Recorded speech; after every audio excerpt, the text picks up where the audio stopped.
नमस्कार, मैं मनमोहन मिश्र एक बार फिर आप लोगों के दरबार में, आप लोगों के बीच।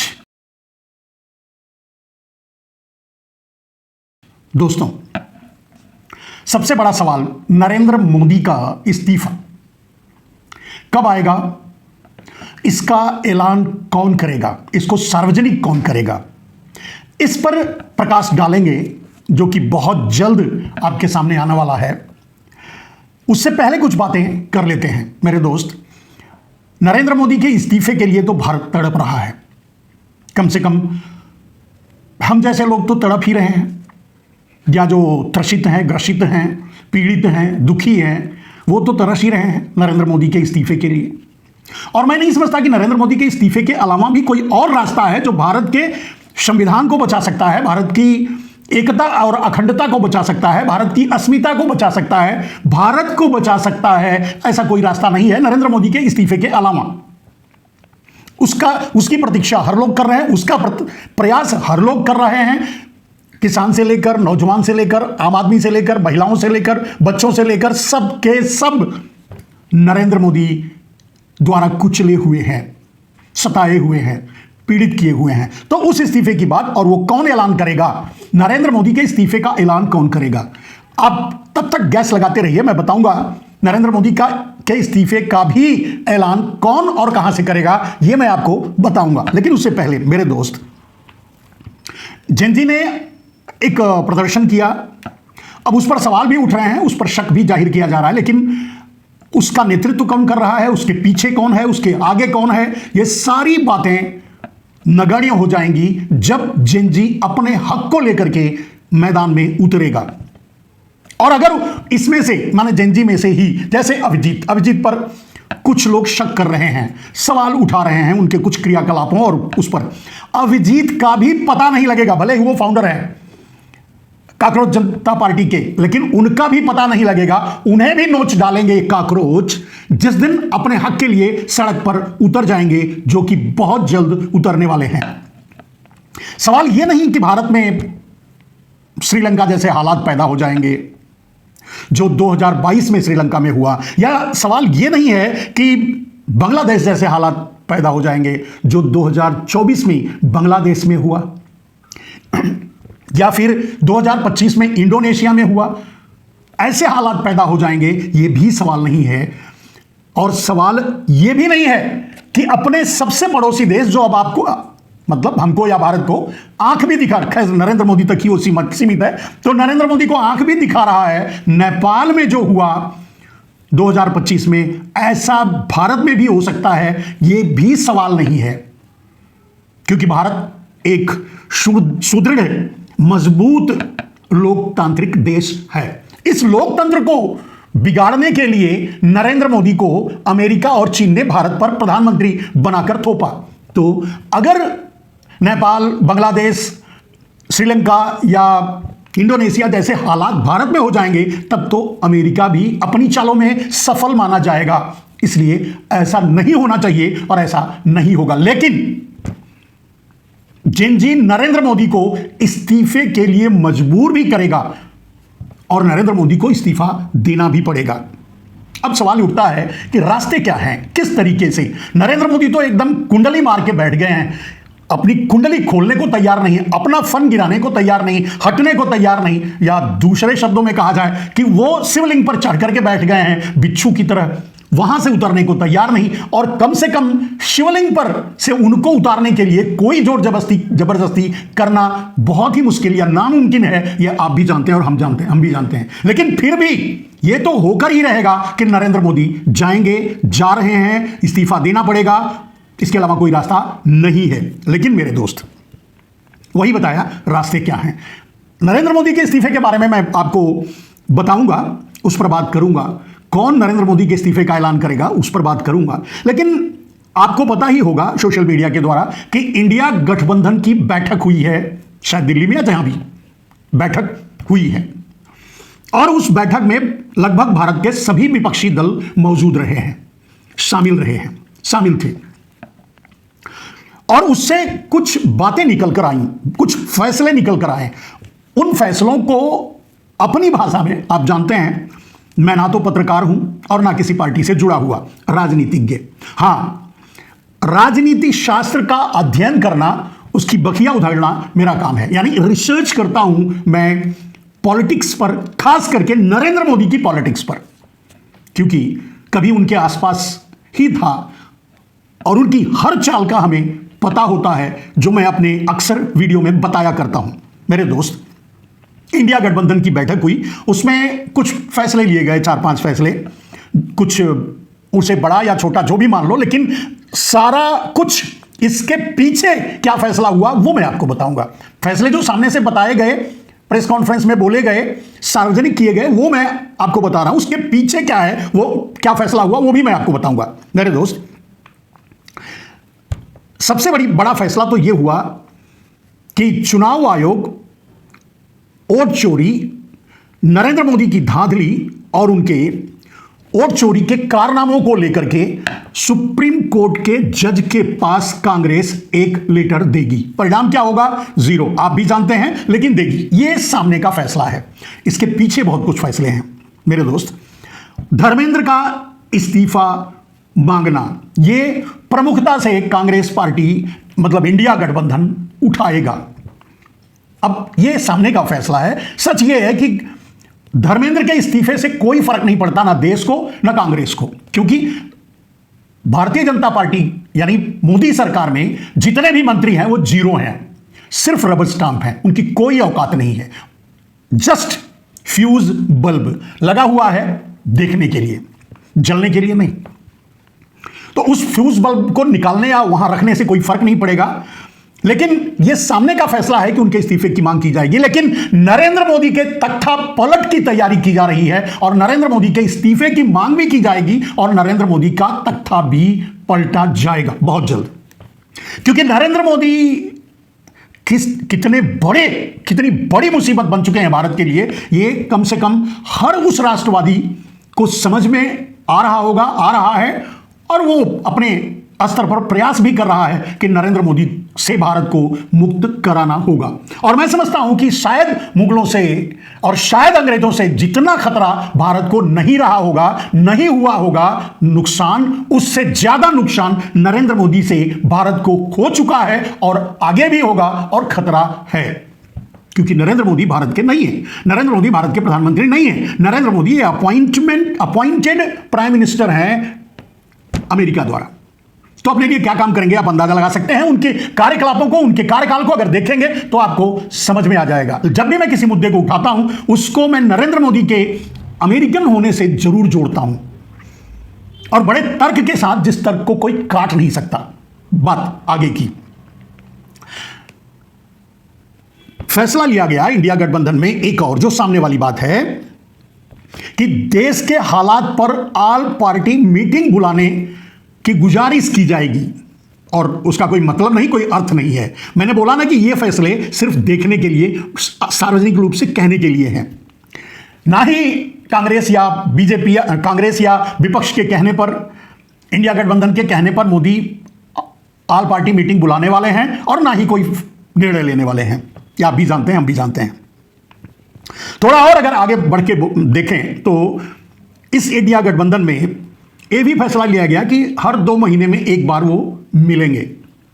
और यह फैसला क्या है? यह तो मजबूरी है। 2 महीने क्या हम समझते हैं 10 दिन, 15 दिन, या हर रोज अब एक दूसरे से मिलते ही रहेंगे, क्योंकि अब बात पार्टी बचाने की नहीं है, चुनाव जीतने की नहीं है, अब तो बात देश पर बनाई है, देश बचाने की आ गई है। और ऐसे हालात में निर्णय क्या होंगे वो भी मैं थोड़ी देर में। मेरे दोस्त, पार्लियामेंट सेशन के दौरान भी जैसा कि हमेशा होता है, एक और बात को कहा गया, चौथा नंबर, यानी पार्लियामेंट सेशन में सब मिलजुल करके अपना इंडिया गठबंधन वाले राहुल गांधी के नेतृत्व में बातचीत करेंगे, फैसले लेंगे, संसद में क्या मुद्दे उठाने हैं, क्या करना है देश के हित में या देश को बचाने के लिए, इन सब चीजों के बारे में चर्चा करते रहेंगे। ये एक और फैसला था। और सबसे आखिरी में,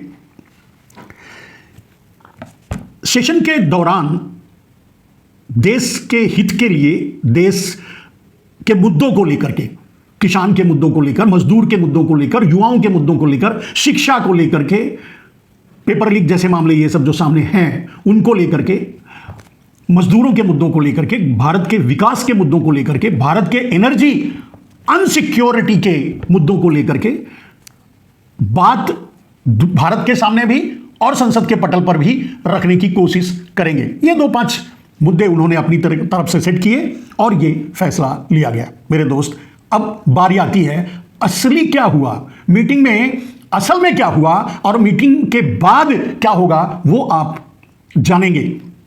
मैं समझता हूं तो ज्यादा अच्छा रहेगा। मेरे दोस्त, अब बात यहां आती है नरेंद्र मोदी के इस्तीफे की। सबसे पहले तो यह जान लीजिए कि नरेंद्र मोदी के इस्तीफे का ऐलान भी भारत से नहीं होगा। नरेंद्र मोदी के इस्तीफे का ऐलान भी ट्रंप ही करेगा अमेरिका से। पूरा देश, पूरी दुनिया चौंक जाएगी, भारत भी चौंकेगा, क्योंकि आपको पता है कि नरेंद्र मोदी फुल्ली सरेंडर्ड हैं। बात इससे खत्म नहीं होगी।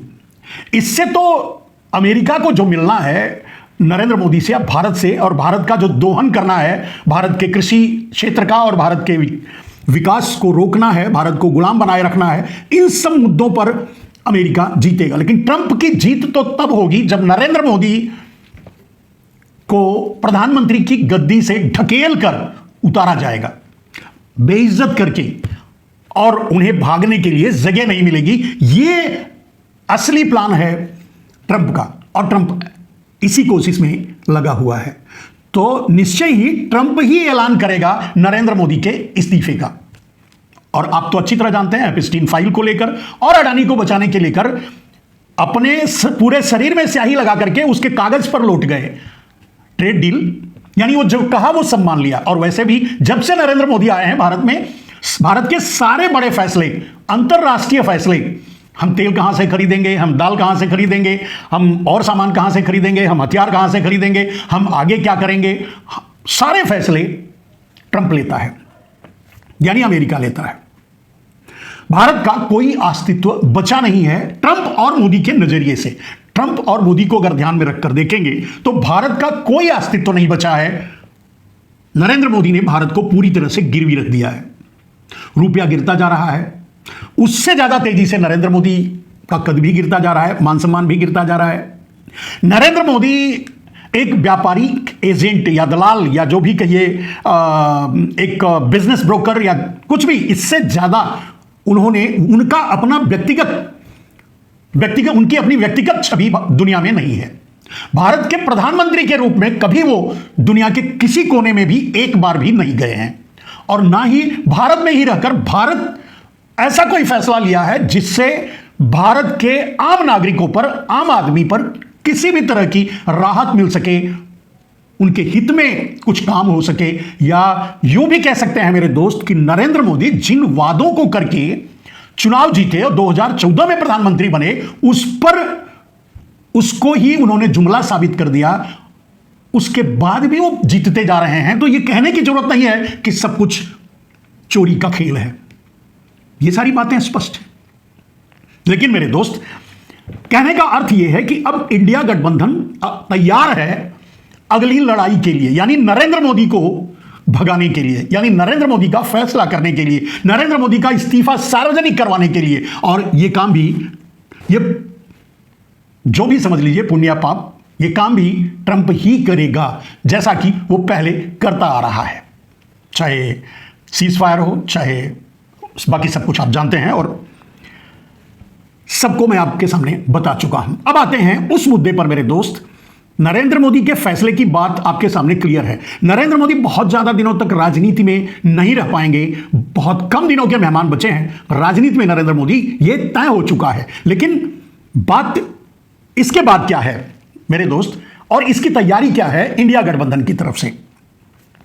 आज एक बात मैं आप लोगों के सामने चैलेंज के साथ कह रहा हूं, और इसको आप लिख कर रख लीजिए, और यही होगा अगले 6 महीनों के अंदर पूरे भारत में, दक्षिण भारत को छोड़ करके, दक्षिण भारत में क्षेत्रीय पार्टियां अपने वजूद को वैसे ही कायम रखेंगी और वैसे ही रहेंगी, क्योंकि यहां वर्चस्व नरेंद्र मोदी का दक्षिण भारत में नहीं है। क्योंकि दक्षिण भारत के लोग पढ़े लिखे हैं, इसलिए नरेंद्र मोदी के लिए यहां जगह नहीं बनती है।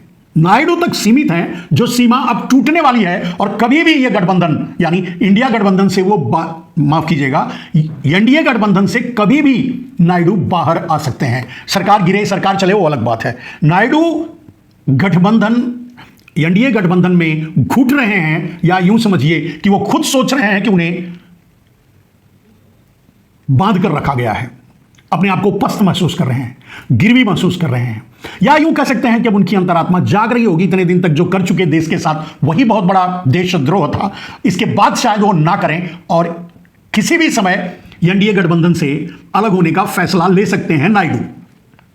लेकिन उससे उलट मेरे दोस्त, इंडिया गठबंधन आगे, इंडिया गठबंधन का कल क्या है मेरे दोस्त? दक्षिण भारत, मैंने कहा दक्षिण भारत को छोड़कर, दक्षिण भारत में क्षेत्रीय पार्टियां अपने आप को बचा के रखेंगे और यहां जरूरत भी नहीं है। और दक्षिण भारत की सभी क्षेत्रीय पार्टियां नरेंद्र मोदी की विरोधी हैं। मजबूरन कोई उनके साथ खड़ा हुआ दिख जाए, भले ही चाहे वो आंध्रा ले लीजिए, चाहे वो कर्नाटका ले लीजिए, चाहे वो केरल ले लीजिए जहां उनकी जगह ही नहीं है, जीरो पर हैं, या तमिलनाडु जहां वो घुसने का प्रयास कर रहे हैं लेकिन धकेल करके बाहर निकाल दिए गए हैं। कहीं भी वो कुछ नहीं कर सकते, उनको कोई जगह नहीं मिलेगी। इसलिए यहां की क्षेत्रीय पार्टियां, दक्षिण भारत की क्षेत्रीय पार्टियां एज इट इज बनी रहेंगी। 2029 के चुनाव की बात कर रहा हूं। लेकिन उत्तर भारत की सभी क्षेत्रीय पार्टियां कुछ एक को छोड़ करके, अपवाद स्वरूप, जैसे हो सकता है अखिलेश यादव यानी एसपी ना विलय करे, एक आध को छोड़ करके, एक दो को छोड़ करके अगर माना जाए, तो उत्तर भारत की सभी विपक्षी पार्टियां, क्षेत्रीय पार्टियां, छोटी पार्टियां, जैसे वेस्ट बंगाल से तृणमूल कांग्रेस हुआ, या महाराष्ट्र से एनसीपी हुआ, जो एनसीपी शरद पवार के नेतृत्व में है, या जो एनसीपी नरेंद्र मोदी के साथ जुड़ा हुआ है, वो उसकी भी बात कर रहा हूं। भारत या एनडीए में बाकी जितने भी घटक दल हैं जो हैं अभी वहां मजबूरी में, सब के सब 6 महीनों के अंदर छोड़ करके अलग चुनाव लड़ेंगे, अलग से अपना अस्तित्व बनाएंगे, आगे बढ़ेंगे। ऐसा कुछ भी नहीं है। सभी उत्तर भारत की क्षेत्रीय पार्टियां कांग्रेस में विलय हो जाएंगी। और इसी बात पर बात हुई है, इसी बात पर फैसले हुए हैं, और इसी बात पर क्षेत्रीय पार्टियों से बैठकें आगे होंगी और उन्हें मनाने की कोशिश की जाएगी, उन्हें समझाने की कोशिश की जाएगी। इसलिए आगे का वक्तव्य मेरा भी इसी विषय पर। मैं भारत की, कम से कम दक्षिण भारत को छोड़कर उत्तर भारत की सभी प्रदेशों के सभी छोटे मोटे दल, आम आदमी या जो भी सभी छोटे मोटे दल, छोटी मोटी पार्टियां, क्षेत्रीय पार्टियां, या चाहे जिस भी अपने आप को, जिस स्तर पर अपने आप को मानती हूं, वो तत्काल अपना विलय कांग्रेस में कर लें। यही उनके वजूद, उनके अपने व्यक्तिगत वजूद तक को खतरा हो चुका है, वरना उन्हें मिटा दिया जाएगा, उनकी पार्टियां मिटा दी जाएंगी, उनका एक एक सब कुछ छीन लिया जाएगा, उन्हें जेल में डाल दिया जाएगा। अब कांग्रेस के प्लेटफॉर्म पे लोगों का एक होना या कांग्रेस में अपने आप को विलय कर देना उनके अपने अस्तित्व के लिए भी जरूरी हो गया है। तभी क्षेत्रीय पार्टियां बची रह पाएंगी, नेता बचे रह पाएंगे, वरना या तो जेल में होंगे और या तो फिर डर के मारे बीजेपी में शामिल होंगे। कोई क्षेत्रीय पार्टियां नहीं बचेंगी, उनका अस्तित्व नहीं बचेगा। जिस तरह का खतरा टीएमसी पर आज है, जिस खतरे को फेस कर रही हैं ममता बनर्जी, वो हर क्षेत्रीय पार्टियों के लिए एक संदेश है। चाहे महाराष्ट्र हो, चाहे मध्य प्रदेश हो, चाहे हरियाणा हो, चाहे दिल्ली हो, चाहे उत्तर प्रदेश हो, कहीं भी हो, पूरे देश के लिए दक्षिण भारत को छोड़कर ये अल्टीमेटम लागू हो गया है कि अगर वो कांग्रेस में विलय कर लेते हैं, यानी एक अम्ब्रेला में शामिल हो जाते हैं, एक ताकत बन जाते हैं, तो नरेंद्र मोदी जाएंगे भी और कुछ उखाड़ भी नहीं पाएंगे, वरना तो उनका अस्तित्व मिट जाएगा। ये मेरा संदेश है छोटे मोटे उन दलों को जो अपने आप को छत्रप समझते हैं, उनके अपने अस्तित्व, यहां तक कि उनका अपना जीवन भी खतरे में है, उनका परिवार, उनकी राजनीति, उनका सब कुछ नरेंद्र मोदी खत्म कर देंगे अगर वो एक अम्ब्रेला के नीचे नहीं आते। अब सबसे बड़ा अम्ब्रेला अगर भारत में कोई बचा है तो वो कांग्रेस ही है। अगर टीएमसी समझती है, अगर एनसीपी समझती है, या कोई और जम्मू कश्मीर की जो अब्दुल्ला की पार्टी है वो समझती है, कोई भी अगर ये समझता है वो छत्रप बन सकते हैं, बड़ा अम्ब्रेला बन सकते हैं, तो आए सामने बनाएं। लेकिन एक होकर के अपने आप को बचाना और देश को बचाना जरूरी हो गया है अब हर छोटी मोटी पार्टियों के लिए। इसलिए यह सवाल नगण्य हो जाता है। सबसे पहली बात, जो शक उठाए जा रहे हैं कॉकरोच जनता पार्टी पे, वो युवाओं का एक संगठन है और युवा अपने टारगेट को देखता है और युवाओं का टारगेट है नरेंद्र मोदी, उनकी सरकार, उनकी नीतियां और उनके काम।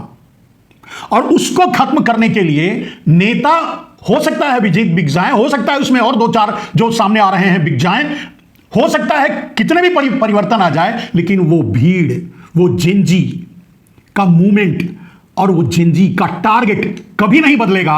आगे जो होगा उसी टारगेट पर ही उसी टारगेट को केंद्र बनाकर ही आगे के आंदोलन होंगे। इसलिए किसी को चिंता करने की जरूरत नहीं है कि कॉकरोच जनता पार्टी में कुछ गड़बड़ है या कुछ किसी का पीछे से हाथ है, किसी का आगे से हाथ है, वो छोड़ दीजिए। अभी ध्यान सिर्फ देश इस बात पर सोचे, पार्टियां सोचें, नेता सोचें, सुप्रीम कोर्ट सोचे, इंस्टीट्यूशन सोचे। अगर भारत ही नहीं रहेगा तो वो कहां से रहेंगे? और खतरा नरेंद्र मोदी को के रूप में पूरे भारत पर मंडरा रहा है। मैं आज बात महंगाई की, गरीबी की, बेरोजगारी की, भूखमरी की, इन सब बातें अब नगण्य हो गई हैं, क्योंकि आगे हो सकता है कि लोगों को सड़कों पर उतरकर भूखे रहकर, जैसे किसान 13 महीने तक सड़कों पर बैठे रहे, उसी तरह से मैं समझता हूं भारत की सारी सड़कों पर देश की सारी जनता को बैठ करके आंदोलन करके भारत को नरेंद्र मोदी के खतरे से बचाना है।